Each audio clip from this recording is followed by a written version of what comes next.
ಶಿಕ್ಷಣದಿಂದ ಶಾಶ್ವತವಾಗಿ ದೂರ ತಳ್ಳುವ ರಾಜ್ಯ ಸರ್ಕಾರದ ಕೆಪಿಎಸ್ ಮ್ಯಾಗ್ನೆಟ್ ಯೋಜನೆಯನ್ನು ಕೈಬಿಡಿ. ಎಐಡಿಎಸ್ಒ ನೇತೃತ್ವದಲ್ಲಿ ಹರಳಕಟ್ಟ ವಿದ್ಯಾರ್ಥಿಗಳು ಹಾಗೂ ಪೋಷಕರ ಪ್ರತಿಭಟನೆ.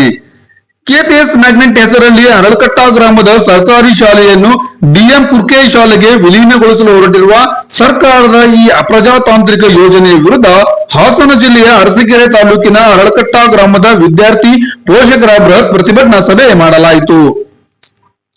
ಪ್ರತಿಭಟನಾ ಸಭೆಯನ್ನು ಉದ್ದೇಶಿಸಿ ಎಐಡಿಎಸ್ಒ ಉಪಾಧ್ಯಕ್ಷರಾದ ಅಭಿಷೇಕ್ ಅವರು ಮಾತನಾಡಿ, ರಾಜ್ಯದಲ್ಲಿ 6,000 ಗ್ರಾಮ ಪಂಚಾಯತಿ ಸರ್ಕಾರಿ ಶಾಲೆಗಳನ್ನು ಕೆಪಿಎಸ್ ಮ್ಯಾಗ್ನೆಟ್ ಶಾಲೆಗಳನ್ನಾಗಿ ಪರಿವರ್ತಿಸಲು ಹೊರಟಿರುವ ರಾಜ್ಯ ಸರ್ಕಾರದ ನಿರ್ಧಾರವನ್ನು ಎಐಡಿಎಸ್ಒ ವಿದ್ಯಾರ್ಥಿ ಸಂಘಟನೆ ತೀವ್ರವಾಗಿ ಖಂಡಿಸುತ್ತದೆ ಎಂದರು. ಎಡಿಬಿ ಬ್ಯಾಂಕಿನಿಂದ 2,500 ಕೋಟಿ ರೂಪಾಯಿ ಸಾಲ ಪಡೆದು ಕೆಪಿಎಸ್ ಮ್ಯಾಗ್ನೆಟ್ ಶಾಲೆ ತೆರೆಯಲಾಗುತ್ತಿದೆ. ಈ ಶಾಲೆಗಳನ್ನು ಖಾಸಗಿ ಕಂಪನಿಗಳಿಗೆ ಹೊರಗುತ್ತಿಗೆ ಕೊಡಲಾಗುತ್ತಿದೆ. ಪ್ರತಿ ಶಾಲೆ ಕೂಡ ಆದಾಯ ಸಂಗ್ರಹಿಸಬೇಕು. ಸರ್ಕಾರ ಶಿಕ್ಷಣದ ಜವಾಬ್ದಾರಿಯಿಂದ ನುಣುಚಿಕೊಂಡು ಇಡೀ ಸಾರ್ವಜನಿಕ ಶಿಕ್ಷಣವನ್ನು ಕಾರ್ಪೊರೇಟ್ ಕಂಪನಿಗಳಿಗೆ ದಾನ ಮಾಡುವ ಹುನ್ನಾರ ರಚಿಸಿದೆ. ಇದರ ವಿರುದ್ಧ ಒಗ್ಗಟ್ಟಾಗಿ ಹೋರಾಡುವುದೇ ಜನರ ಮುಂದಿರುವ ಪರಿಹಾರವಾಗಿದ್ದು, ಏನೇ ಬಂದರೂ ಹೋರಾಟದಿಂದ ಹಿಂದೆ ಸರಿಯಬಾರದು ಎಂದು ಈ ಸಂದರ್ಭದಲ್ಲಿ ಕರೆ ನೀಡಿದರು. ಸರ್ಕಾರದ ಈ ಕಡು ಜನ ವಿರೋಧಿ ಮತ್ತು ನಿರಂಕುಶ ನಡೆಯ ವಿರುದ್ಧ ಹೋರಾಟವನ್ನು ತೀವ್ರಗೊಳಿಸಲು ಎಐಡಿಎಸ್ಒ ವಿದ್ಯಾರ್ಥಿ ಸಂಘಟನೆ ಹಾಗೂ ಸಾರ್ವಜನಿಕ ಶಿಕ್ಷಣ ಉಳಿಸಿ ಸಮಿತಿಗಳ ನೇತೃತ್ವದಲ್ಲಿ ರಾಜ್ಯ ಮಟ್ಟದ ಜನ ಸಮಾವೇಶವನ್ನು ಇದೇ ತಿಂಗಳು 10ರಂದು ಬೆಂಗಳೂರಿನ ಫ್ರೀಡಂ ಪಾರ್ಕ್ನಲ್ಲಿ ಆಯೋಜನೆ ಮಾಡಲಾಗಿದೆ.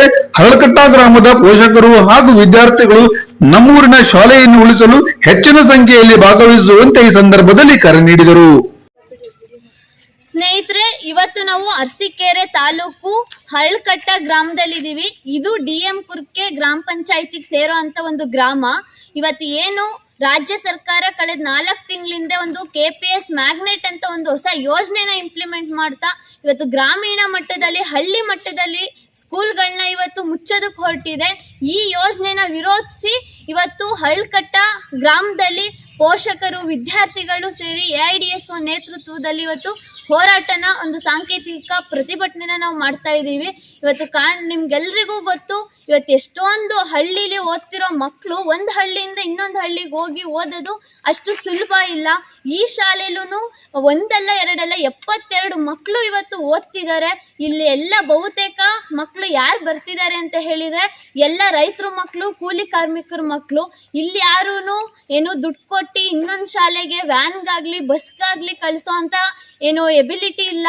ಈ ಒಂದು ಕಾರಣದಿಂದ ಇವತ್ತು ಸರ್ಕಾರಿ ಶಾಲೆಗಳು ಗ್ರಾಮೀಣ ಮಟ್ಟದಲ್ಲಿ ಉಳಿಬೇಕಂತ ಹೇಳಿ ಇವತ್ತು ಎಲ್ಲ ಪೋಷಕರು, ಊರಿನ ಗ್ರಾಮಸ್ಥರು ಎಲ್ಲ ಸೇರಿ ಒಂದು ಸಮಿತಿ ಮಾಡೋ ಮುಖಾಂತರ ಇವತ್ತು ಹೋರಾಟನ ಮುಂದುವರಿಸ್ತಾ ರಾಜ್ಯ ಮಟ್ಟದ ಸಮಾವೇಶ ಏನು ನಡೀತಿದೆ ಬೆಂಗಳೂರಲ್ಲಿ ಫ್ರೀಡಂ ಪಾರ್ಕಲ್ಲಿ ಏಪ್ರಿಲ್ 10ನೇ ತಾರೀಕು, ಆ ಹೋರಾಟಕ್ಕೆ ನಾವು ನಮ್ಮ ಹಳ್ಳಿಯಿಂದ ಒಂದು ದೊಡ್ಡ ಸಂಖ್ಯೆಯಲ್ಲಿ ನಾವೆಲ್ಲರೂ ತಯಾರಾಗ್ತೀವಿ ಬರೋದಕ್ಕೆ ಅಂತ ಹೇಳ್ತಾ ಈ ಹೋರಾಟನ ಮಾಡ್ತಾ ಇದ್ದೀವಿ.